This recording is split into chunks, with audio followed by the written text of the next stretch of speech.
नमस्ते, सभी को नमस्कार।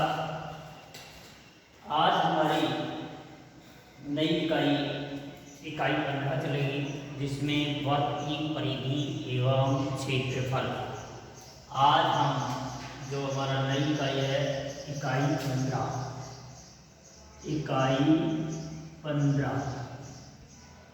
वर्ग की परिधि एवं क्षेत्रफल। सबसे पहले हमें वर्ग के बारे में पता होना चाहिए कि वर्ग किसे कहते हैं।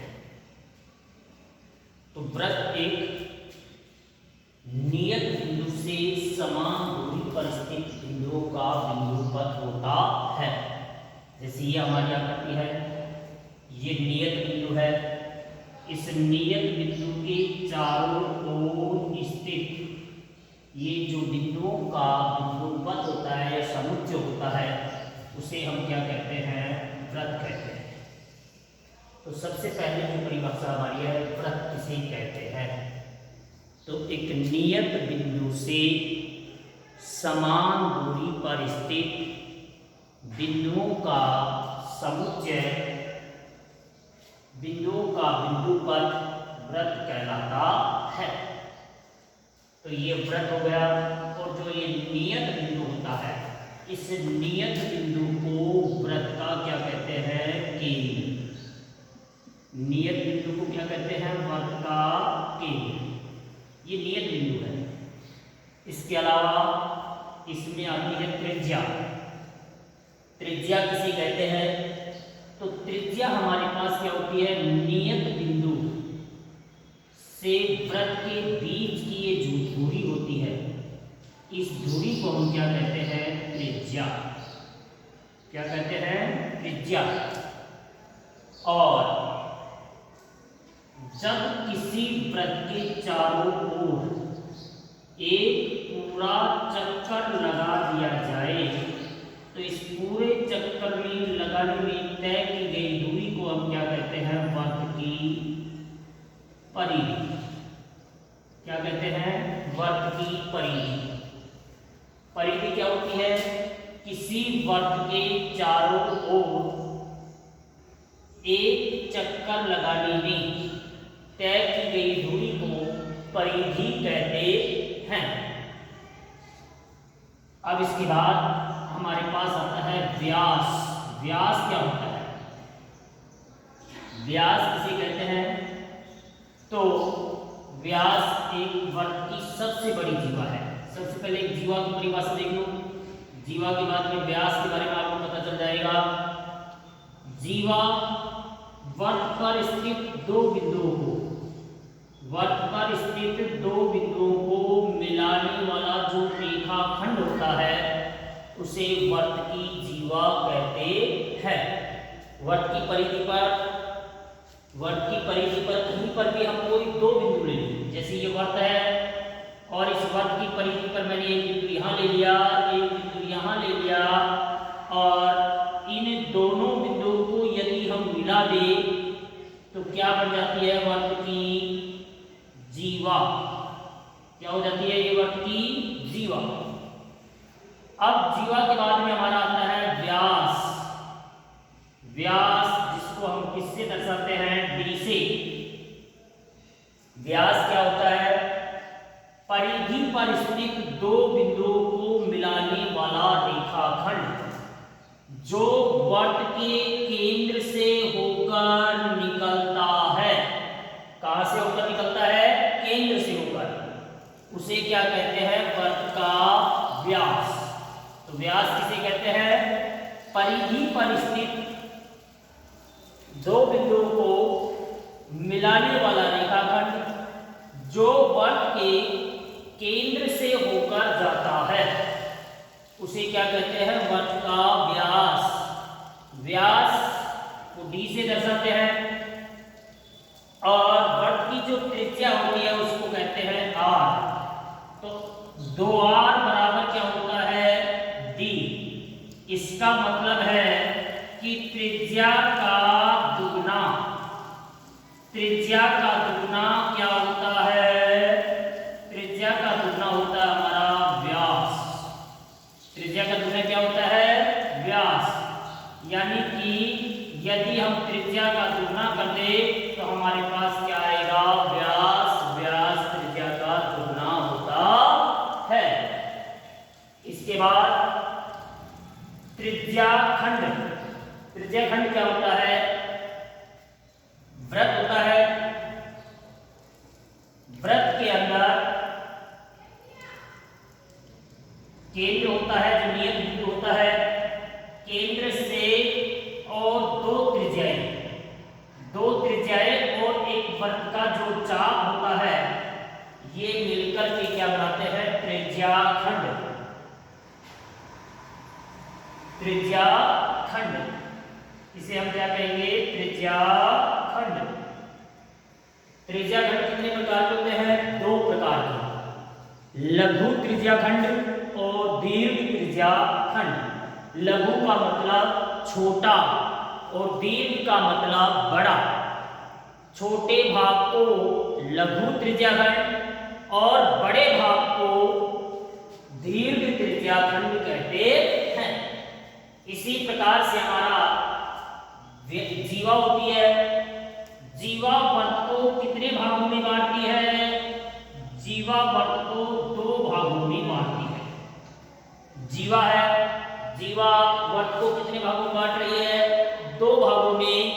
प्रत्येक भाग को वृत्त खंड कहते हैं, जिसमें छोटे भाग को लघु वृत्त खंड और बड़े भाग को दीर्घ वृत्त खंड कहते हैं।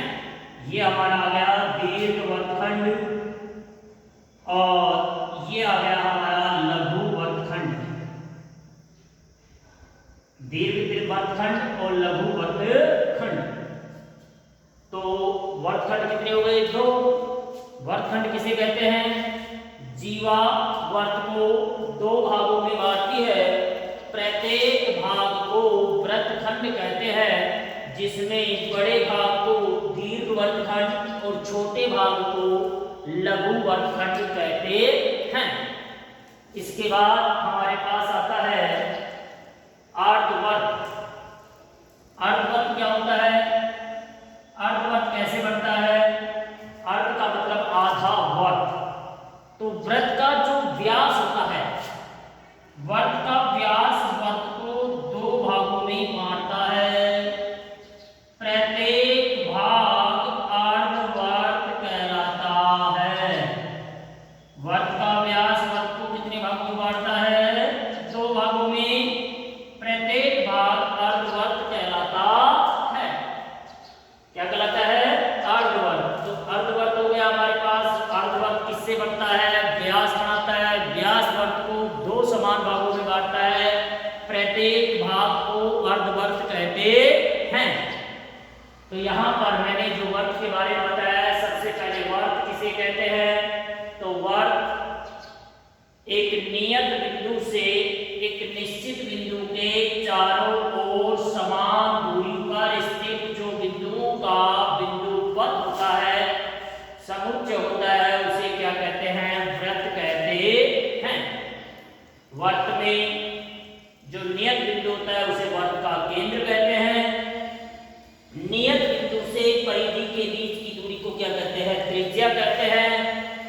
और वृत्त के चारों ओर एक चक्कर लगाने में तय की गई दूरी परिधि या वृत्त की परिमिति परिमाप कहलाता है। इसके बाद हमारा आता है जीवा। जीवा वृत्त को कितने भागों में बांटती है? दो भागों में। प्रत्येक जीवा वृत्त को दो भागों में बांटती है। परिभाषा लिखेंगे जीवा की तो कैसे लिखेंगे? वृत्त की परिधि पर स्थित दो बिंदुओं को मिलाने वाला रेखाखंड वृत्त की जीवा कहलाता है। इसके बाद व्यास। वृत्त की परिधि पर स्थित दो बिंदुओं को मिलाने वाला रेखाखंड जो वृत्त के केंद्र से होकर निकलता है, वृत्त का व्यास कहलाता है। फिर उसके बाद हमारे पास आती है त्रिज्या खंड। तो त्रिज्या को त्रिज्याखंड का निर्माण करती हैं। दो त्रिज्याएं एक चाप मिलकर के क्या बनाएंगे? त्रिज्याखंड। त्रिज्याखंड में छोटे भाग को लघु त्रिज्याखंड, बड़े भाग को दीर्घ त्रिज्याखंड कहते हैं। ऐसे ही अर्धवर्त, वर्त का व्यास वर्त को कितने भागों में बांटता है? 2 भागों में। प्रत्येक भाग हमारा क्या कहलाता है? अर्धवर्त कहलाता है। और वर्त की जीवा वर्त को 2 समान भागों, वर्त की जीवा वर्त को 2 भागों में बांटती है। समान को व्यास बांटता है, जीवा 2 भागों में बांटती है। प्रत्येक भाग क्या कहलाता है? वृत्तखंड कहलाता है। छोटे भाग को लघु वृत्तखंड और बड़े भाग को दीर्घ वृत्तखंड कहते हैं। व्यास त्रिज्या का दुगुना होता है, जिसे हम r 2r बराबर क्या होता है? व्यास। इसके बाद आता है चाप। चाप किसे कहते हैं? तो ये हमारा जैसे वर्त है, वर्त है, वर्त में परिधि का कोई अंश या भाग क्या कहलाता है? चाप कहलाता है। अगर हम परिधि में से कोई टुकड़ा काट लें तो ये क्या कहलाएगा? चाप AB। इसको लिखते कैसे हैं? चाप AB या चाप AB। तो ये परिधि का कोई अंश या भाग क्या कहलाता है? चाप। इसके बाद हमारे पास इस प्रश्नावली के अनुसार वर्त की परिधि और क्षेत्रफल से संबंधित कुछ सूत्र हैं, जिनमें सबसे पहला आता है वर्त की परिधि का सूत्र। वर्त की परिधि का सूत्र क्या होता है? 2πr। वर्त की परिधि क्या है? वर्त की परिधि, परिधि का सूत्र क्या होगा? 2πr या πd। πd का मतलब जब व्यास दे, r तो मतलब r का मतलब तो क्या है? त्रिज्या, और जो d है वो हमारा है व्यास। तो वर्त की परिधि का सूत्र क्या है? 2πr या πd। इसके बाद वृत्त का क्षेत्रफल, वर्त का क्षेत्रफल, वर्त का जो क्षेत्रफल है हमारा वो है πr²। वर्त का क्षेत्रफल का सूत्र क्या है? πr²। इसके बाद कुछ और सूत्र हमारे पास, मैंने आपको बताया था कि त्रिज्याखंड, वृत्तखंड, लघु दीर्घ जो भी है। तो पहले हमें त्रिज्याखंड के क्षेत्रफल का सूत्र, त्रिज्याखंड का जो क्षेत्रफल है वो हमारे पास है πr² थीटा बटा 360। πr² थीटा बटा 360 ये है वर्त का, त्रिज्याखंड का क्षेत्रफल। इसके बाद हमारा जो अगला सूत्र है वो है वर्त का वृत्तखंड। वृत्त का वृत्तखंड या त्रिज्याखंड के चाप की लंबाई, मैंने आपको बताया था कि चाप किसे कहते हैं? तो परिधि का कोई अंश, परिधि का कोई अंश या भाग क्या कहलाता है? चाप। और चाप की जो लंबाई का सूत्र है वो चाप की लंबाई, चाप की लंबाई जो सूत्र है वो है 2πr थीटा बटा 360। 2πr थीटा बटा 360 ये किसका सूत्र है? त्रिज्याखंड के चाप की लंबाई का सूत्र। और चाप को किससे दर्शाया जाता है? L से। किससे दर्शाया जाता है? L से। इसके बाद हमारे पास त्रिज्याखंड का जो क्षेत्रफल का जो सूत्र बनता है वो एक और सूत्र है, जिसमें हमारे पास त्रिज्याखंड के क्षेत्रफल का एक सूत्र और है, जिसमें क्या देगा हमें? चाप की लंबाई देगा और त्रिज्याखंड का क्षेत्रफल, त्रिज्याखंड का जो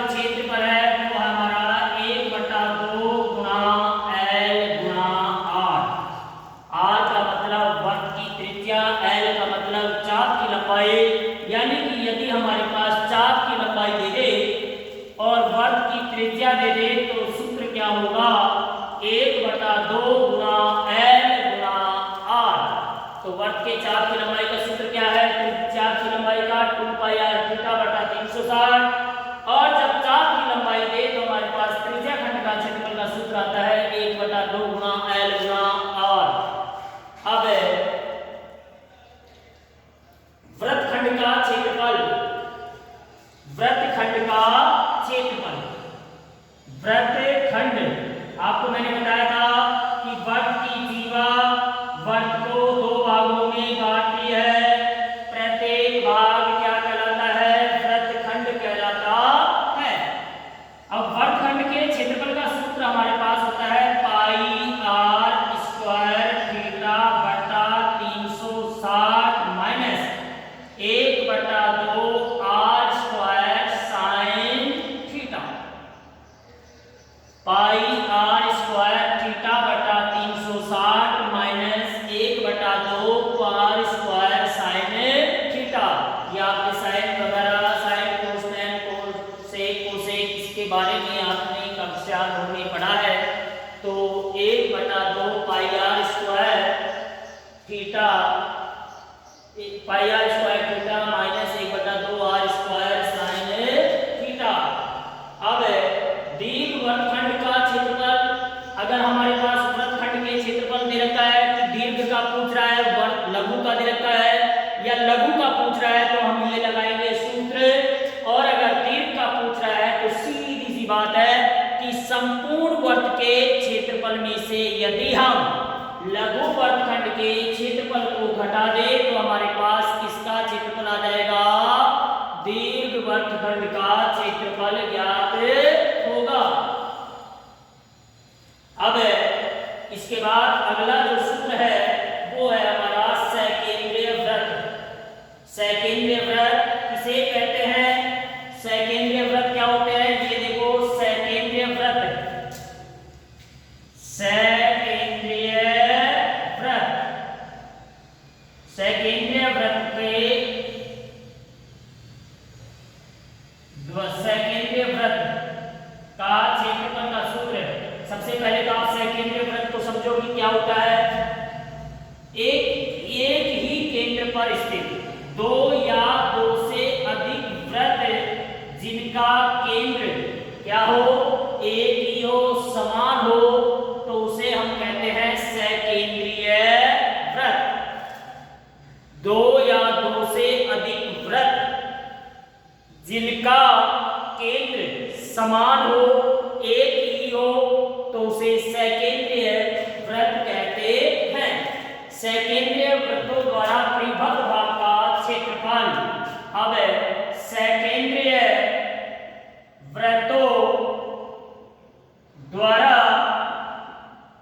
परिबद्ध भाग का क्षेत्रफल हमारे पास है pi bracket r1 square minus r2 square. अब ये समझो कि ये कैसे बढ़ता है, ये किस प्रकार से लगता है। तो मान लो कि ये हमारे पास एक वृत्ताकार क्या है, मैदान। कैसा मैदान है, वृत्ताकार मैदान है, और इस मैदान के चारों ओर एक क्या बना हुआ है, पथ बना हुआ है। तो इस पथ का क्षेत्रफल ज्ञात करना है। तो ये जो पथ है ये दोनों सकेंद्रीय वृत्तों द्वारा परिबद्ध भाग का क्या है, भाग है, और इसका क्षेत्रफल ज्ञात करने के लिए पाई ब्रैकेट r1 का स्क्वायर माइनस r2 का स्क्वायर लगता है। तो यहाँ पर हमें ध्यान रखना है कि ये सूत्र कैसे लग रहा है। तो ये वृत्त की क्या होती है, त्रिज्या। इस छोटे वृत्त की त्रिज्या को हम किससे दर्शा देते हैं, r2 से, और जो बड़े वृत्त की त्रिज्या होती है इसको दर्शा देते हैं r1 से। तो पहले हम इस भाग का क्षेत्रफल निकालने का सीधी सी बात है कि मार्ग सहित मैदान का क्षेत्रफल माइनस मैदान का क्षेत्रफल किसका क्षेत्रफल होगा? मार्ग का क्षेत्रफल होगा। तो मार्ग का क्षेत्रफल ज्ञात करने के लिए हमें कौन सा सूत्र लगाना पड़ेगा, कैसे करना पड़ेगा? मार्ग सहित वृत्ताकार मैदान का क्षेत्रफल माइनस वृत्ताकार मैदान का क्षेत्रफल। अब यहाँ पर मार्ग सहित मैदान का क्षेत्रफल, तो मार्ग सहित मैदान की हमें त्रिज्या देगा। तो मान लो कि इस मैदान की चौड़ाई 0.7 सेमी है, ये 7 मीटर है, और त्रिज्या हमारे पास है 2.8 मीटर। तो बताओ इसकी कंप्लीट मार्ग सहित त्रिज्या कितनी होगी? यानी कि R1 का जो मान है वो हमारे पास होगा 2.8 प्लस 0.7 यानी कि 3.5 मीटर। 3.5 मीटर। अब इसमें हमारे पास 3.5 मीटर, तो किसका मान आ गया? ये जो हमारा बाहरी वृत्त बन रहा है इसका क्षेत्रफल। तो सूत्र वो लगेगा पाई R1 square minus pi R2 square. अब यहाँ पर R1 का मान हमारे पास 3.5 है, जबकि R2 हमारे पास कितनी है? 2.8 मीटर है। तो यहाँ पर पाई R1 square minus pi R2 square मार्ग सहित मैदान का क्षेत्रफल माइनस मैदान का क्षेत्रफल। तो यहाँ पर पाई को क्या ले लिया गया है? कॉमन, और कॉमन लेने पर यह हो गया R1 स्क्वायर माइनस R2 का स्क्वायर। अब हमारे पास 22/7 R1 का स्क्वायर जो 3.5 का होल स्क्वायर माइनस 2.8 का होल स्क्वायर। अब इसको एक बार बोल लो, a square minus b square के अनुसार भी बोल सकते हैं। तो ये हमारे पास सेकेंड्रीय वृत्तों द्वारा परिबद्ध भाग का क्षेत्रफल आएगा कि पाई R1 square minus R2 square. समझ में आ गया? अब हमारे पास जो ये चैप्टर है इसकी जो मूल बातें हैं मैंने आपको सब कुछ बता दिया है। सबसे पहले वर्त की परिभाषा का मालूम होना चाहिए कि वर्त किसे कहते हैं, त्रिज्या क्या होती है, परिधि क्या होती है, व्यास क्या होता है। इसी प्रकार से हमारे पास त्रिज्या खंड, चाप, वृत्तखंड, लघु वृत्तखंड, अर्धवर्त। अर्धवर्त का क्षेत्रफल का सूत्र तो है सीधा सा है। वर्त के क्षेत्रफल का क्या कर देंगे? आधा, यानी कि 1/2 पाई R स्क्वायर, 1/2 पाई R स्क्वायर। और इसके बाद हमारा जो प्रश्नावली के उदाहरण चलेंगे, यह नेक्स्ट वीडियो में पढ़ेंगे कि किस प्रकार से प्रश्न आते हैं और किस प्रकार से उनका सॉल्यूशन करते हैं। धन्यवाद।